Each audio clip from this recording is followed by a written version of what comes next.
Yes, mbandiza akadde kano mwasibye mutya muli mutya mwenna mwenna abagifollowing abagita Faridah TV ugi bana amawulire agaba gatambula okwetola eggwanga lyattu Uganda. Nakazibwe Faridah afunye emmotoka, afunye enzirusi empya. Omusimbi gwagukola ennaku zino. Omusimbi agukola Faridah Nakazibwe ono ayingizawo dde ekyuma ekipya. Abasinga yabuuza Nakazibwe ensimbi azijja. Wajjukira Nakazibwe baina kampuni ya condominium zibana batunda ennyumba eziwedde. Ze condominium ziba mu ngeri nga yazikalina, ziba mu ngeri nga yazi apartment.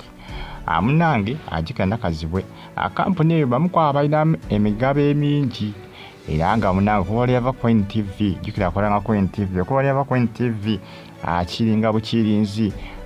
Kampuni eyo yasetolingire essaawa zino munange emirimu agitambuza bulungi mu kampuni eyo etunda zi condominiums. Munange ensonga zezo yayingiza oda eggaali empya, yayingiza oda ekyuma ekipya. Ekyuma ekipya baba gegamu ku mawulire aga trending akadde kano ku mitimbagano egya social media.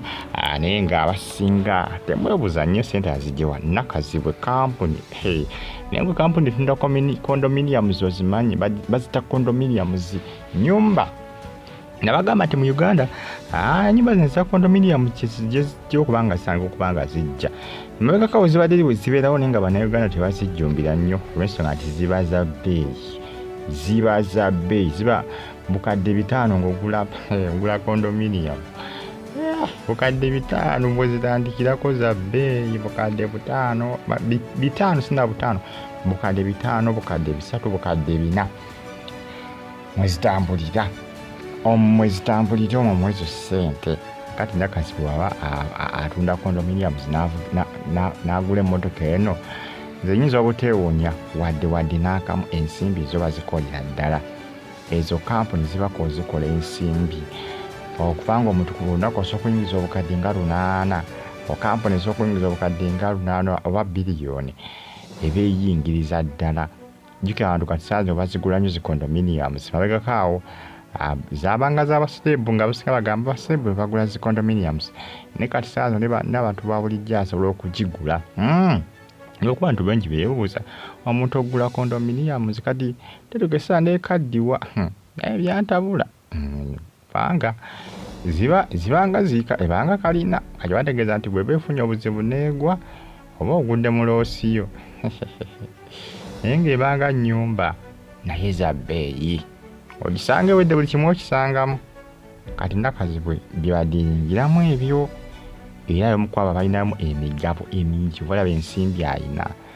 Mukyala mukozi kyobola yasobola okugula omulimu gwa NTV nga gumumalako tayimu tegumulemesa okukola ebintu bye bino bulungi n'okubalya gusuulawo. Ebintu kati bitambula bulungi, bimutambulira kiriya. Yasetolinga bulungi nnyo, abikwasaganya bulungi nnyo. Naye wali eri nga up and down nga guno omulimu gutakuwa bulungi tayimu emala. Naye kati saa zino yasetolinga era byonna bitambula bulungi. Bamuyita mukyala Faridah Nakazibwe ekyuma baba kikambwe. Yagiguza olunaku lwagula emmotoka era nga ebifaananyi yabitadde ku mitimbagano. Baba kuno kwe bayita okukola ensimbi n'obwana bwazo. Bayita okukola ensimbi n'obwana bwazo. Kyebategeeza nti NTV yali emusasula buswazi. Buli bwali buswazi manyi amativi agasigama nti gasasula sente nnyingi nnyo eziri awo. Kwasasula empitirivu nnyo abanga mu kamu. TV ziri awo nti zibawo ensente empitirivu ennyo. Kati anaaba muwonoonyi wa budde n'agamba nankwadde abantu banjagala. Kasitolinga ku kintu kimu manyi kino kintu tolinzeeko maze. Akati amagoba ndowooza ogalaba. Amagoba gatandise okubanga kolaki? Gatandise okubanga geeraga. Amagoba gatandise okubanga geeraga. Yayingizawo ekyuma ekipya. Jjukira na mu kusooka yali avuga emmotoka ali mmotoka ki? Yali paso oba yali Range Rover. Ndowooza ka paso oba ke yagulira maama wo oba kali ka Spasio. Kakati yayingizaawo eno bakika ki eno naye nga mmotoka nsajja maanyi. Abakazi bavuga emmotoka ziri ensajja zaalivugiddwa abasajja. Ekibayite ssente. Kola ssente bwe yagale baba.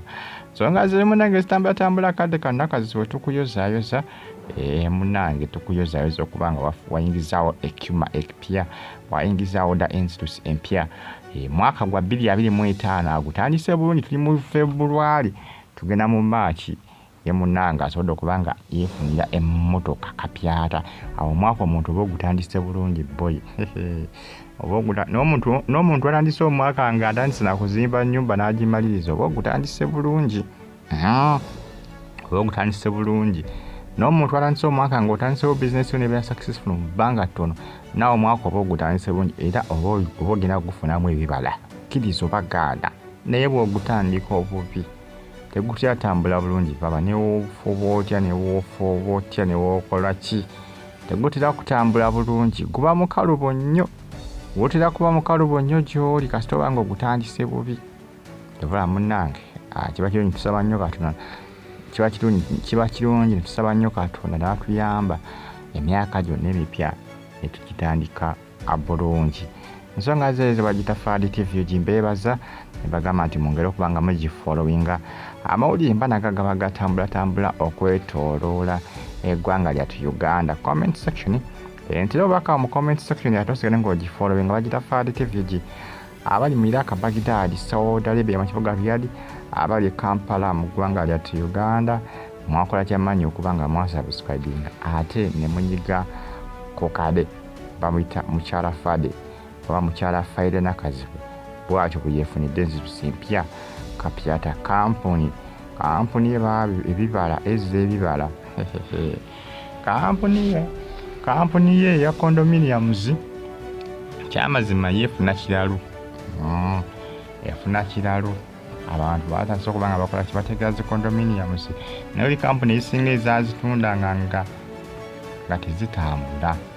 nga tezitambula bintu byaseka kubeera mu bazungu eyo kibajje batandika okuba nga babireeta no mu Uganda naye abazungu bo byatandika dde waabwe nti bijje bitandika okuba nga bijja mu Uganda bula abasinga baye tebabijjumbira naye kati bagenda babimalinga naye baba tezigulikako ateesobola baabe zabbeeyi zabagagga era mukadde 5 ng'obukwatagula jesi apartment newankubadde kale ebaiyo naye maama zabbeeyi bukadde 5 birina zi condominiums mube bulungi Faridah TV mweraba.